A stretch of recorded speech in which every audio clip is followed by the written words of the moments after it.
What is up everyone, it's Ian the Sage, and today we're going to be talking about emergency funds. Maybe you have one, maybe you don't. Most people don't, and if you're one of those people, that's okay. We're going to learn a lot today, so let's hop into it. I consider emergency funds to be one of the pillars of personal finance and really one of the first things that I'd recommend someone to jump into right when they're getting into their financial journey. Here's a stat. In 2022, 42% of Americans didn't even have $1,000 to spend on an emergency purchase. And if you're someone in my age range, say maybe 20 to 25, I would say that percentage is probably a lot higher. It's clear that a lot of people are just not prepared in the event of an emergency or some unforeseen event. And that's what an emergency fund is for, essentially. It's a lump sum that you keep in an easily accessible or liquid, for using financial terminology, account, a liquid account. And the idea is once you accumulate this sum of money, it's not to be touched unless a few circumstances occur. So what would some of those circumstances be? Losing your job. People always jump to this one, and it makes sense. No job equals no income. So naturally, you're gonna want a little buffer that can carry you from one job to the next or one gig to the next. Medical expenses, medical bills. Let's say, for example, you're hit with a sizable bill from a procedure, or say you have a fairly high deductible and you have to pay a fair amount before you get coverage. So it's great to be prepared for scenarios like that, so that financial worry isn't tacked on top of the worries that you have when it comes to health and stuff like that. Repairs, so I'm talking car repairs, home repairs. I don't have either, personally, yet. I actually live with roommates and live a fairly inexpensive lifestyle in a pretty walkable community. But for those who own a car or a home, you really don't want to be blindsided by a $1,000, $2,000, or even $10,000 expense that could come from owning either of those. $10,000 would definitely be like a home repair. That's like how much a roof would cost on average. You don't want to be blindsided by something like that. And those are just a couple of examples of how you can use your emergency fund. But you're probably wondering, how much do I need in my emergency fund? It varies, but it's typically calculated based on how many months of living expenses you want saved up. So first we need to calculate how much you spend in a month. So let's break out the calculations a la Excel, and we can use yours truly as the guinea pig. So we're in Excel, and we have my little budget template here that I created myself. We can essentially scroll down here to the expenses section. I ran these numbers with my own financials. It essentially involves picking a month. Could be any month, ideally recent, ideally an average month of expenses. So for me, in March of this year, a couple months ago, I went to Barcelona. It was awesome, but it's not really reflective of my typical spend.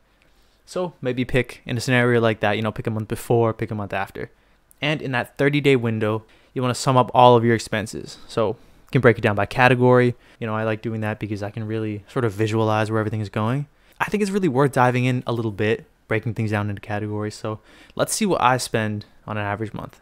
So going through the sections, we start with housing. It's really almost always the biggest expense that someone spends in. There's mortgage, which I do not have a mortgage as of now, which naturally means that I rent. With a mortgage or with rent comes utilities. Now, these numbers are legit. I actually genuinely, on average, pay about $50 in utilities. That's because a lot of the utilities are included. If you're in the Boston area, you know also that this rent value is dirt. I live with some awesome roommates, and that's how I get this expense to be as low as it is. If we were to sum this together, it's roughly $912. Fantastic in terms of housing expense for the area that I'm in.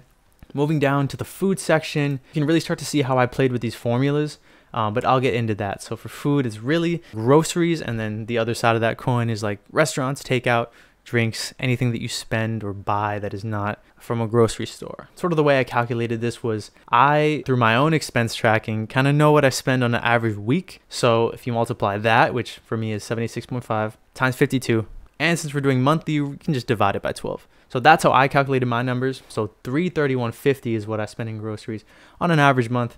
Restaurant takeouts, drinks, this is probably the number here that I'm least proud of. Especially recently, I've been spending a lot more on this, kind of indulging in that sense. We all have improvement that we can do, but it's also really important, to enjoy life. So $139 per week, multiply to get the yearly amount, divide by 12 to get the monthly amount. So $602.33. Moving now to transportation. This is where I save a ton of money. This is why my expenses are still fairly low, even though I live in a city. I really just use public transit. I use my scooter.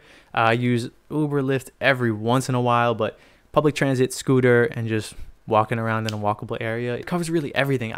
Living in Boston, compared to some of the Euro cities, it's not the most walkable on the planet, but in terms of the US, it's I'd say top 3, top 5. Really a solid city to live that sort of walkable lifestyle. So that's how you can get your transportation expense to be this low. For me, public transit, I'm still fairly young, so I get the youth card. So I get the youth card, and that means the expenses can be pretty low because the fare on the T here is a lot lower. It's like $1.10 per swipe. and with my scooter, which was just a one-time purchase. That means that a lot of times I don't even ride the T. I just use the scooter. So genuinely $5 a week. So roughly 5 swipes here and there. Maybe there's a day where it's raining and I can't take my scooter because I can't take that in the rain. So roughly $5 a week. You add that up to get the monthly amount. It's $21, $22 roughly. Rideshare, this is like an average Uber or Lyft, like 1 per week. So if you do that same calculation, you get that $75.83 per month. And roughly for transportation, it's about 100. Debts, I am very fortunate in the sense that I don't have student loans currently. Technically, I have student loans, but I have the amount to pay it off in full. I'm really just waiting, because they're government loans. I'm really just waiting for this whole Biden student loan thing to either go through or not go through. But I always put it as 0 because I'm not paying anything right now, and I have the amount in full. So to me, it's paid off. I don't have student loans in my head. Credit cards, same thing. I don't have any credit card debt. I pay everything off in full every single month.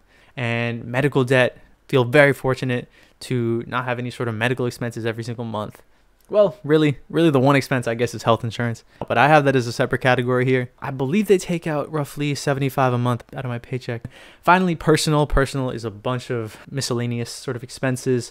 Cell phone. This is the one thing that my parents still haven't kicked me off of yet. So luckily, I have no phone expense. Subscription streaming services, it's Spotify, so like $10 a month, and Adobe Creative Cloud. And I think I really only pay $30 for that. I think that's what everyone pays. But yeah, so $41.85 is the total. It's just those 2 services.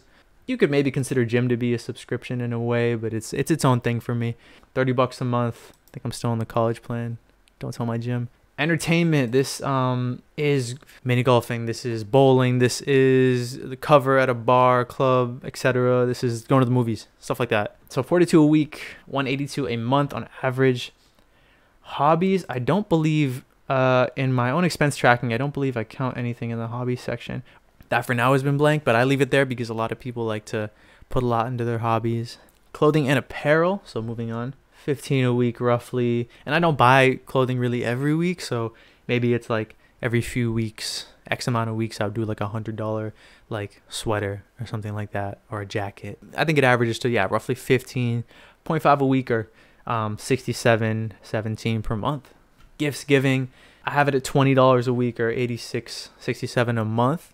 Always good to give in some way. This is if I buy a present for someone. This is if I give money to X, Y, or Z person, something like that, for different causes. And finally, personal care. So this is toiletries, this is pads, this is toilet paper, this is toothpaste, all that stuff. So 18.7 a week and 81 a month. Great. So here in the breakdown section, you can see what's left over. So this $2,500 is what I spend every single month. So naturally, if you're looking for an emergency fund target, and now you know, okay, I spend $2,500 a month, multiply by 3, 6, 12, and you can get your target numbers, which are down here. So these are your, or in this case, my emergency fund goal amounts.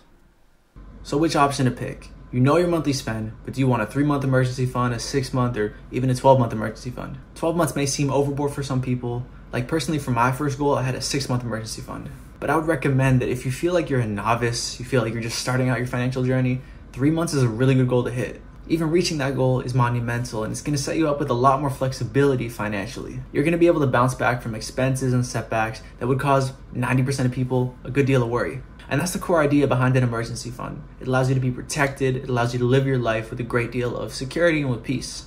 Now I'm going to share a bit of a bonus tip. You may be wondering, where am I going to put my emergency fund? Naturally, you might think maybe a savings account. And I would say that you're half right. Because if you place your money in a savings account, it's going to accrue interest at the most minuscule, the tiniest amount. It's really comical. We're talking like 0.03%, something like that. And it's never going to come even close to making up the loss in value that comes each year from inflation. So instead of a regular savings account, you can opt to open what's called a high yield savings account. It's essentially the same thing as a regular savings account, except the yield is a lot higher, like several percentage points higher. At the time of writing this, these accounts are currently paying out roughly 4%, which is leagues better than any percentage you're gonna get from a traditional bank. So the idea is, if your emergency fund money is essentially just gonna sit there, you really wanna maximize how much value you're getting out of that money. And so a high yield savings account at places like Marcus by Goldman Sachs or Ally Bank are really gonna make sure you can get that high return while still having your money in a liquid account. And that just means that you're always gonna be able to access that money quickly when you need it. So I hope you take this advice. An emergency fund is a great investment. It's an investment in yourself and your livelihood. I hope you enjoyed. If you found value in this or you just like hearing me talk, make sure to hit the subscribe button. I provide financial content centering around young adults and people who are really taking their first steps in their financial journey. So if that resonates with you, then tap in. This is Ian the Sage. I'll see you next time.